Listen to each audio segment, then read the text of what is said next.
ایک بہت ہی چھوٹا سا عمل جس دعا کے بارے میں نبی کریم سرکار دو جہاں صلی اللہ علیہ وسلم نے ارشاد فرمایا کہ جس نے یہ دعا پڑھی اللہ اس کے گناہوں کو معاف فرما دیں گے۔ یہ مسلم شریف کی حدیث ہے، حدیث نمبر 851۔ حضرت سعد بن وقاص رضی اللہ تعالیٰ عنہ بڑے جلیل القدر صحابی رسول ہیں، وہ کہتے ہیں نبی کریم سرکار دو جہاں صلی اللہ علیہ وسلم نے ارشاد فرمایا کہ جس نے مؤذن کی اذان سنی اور سنتے ہی وہ یہ دعا پڑھی، اشہد ان لا الہ الا اللہ وحدہ لا شریک لہ وان محمدا عبدہ ورسولہ رضیت باللہ ربہ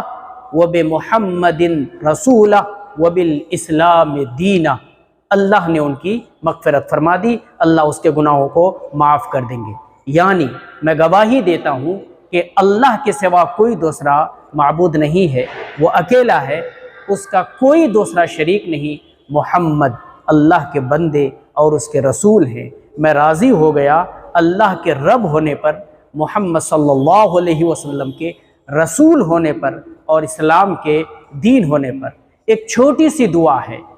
اگر جس نے مؤذن کی اذان سنتے ہی یہ دعا پڑھ لی، اللہ کے رسول پیارے نبی صلی اللہ علیہ وسلم نے یہ اعلان کیا کہ اللہ اس کے گناہوں کو معاف کر دیں گے۔ تو آپ بھی اس دعا کو یاد کر لیجئے، اشہد ان لا الہ الا اللہ وحدہ لا شریک لہ وان محمدا عبدہ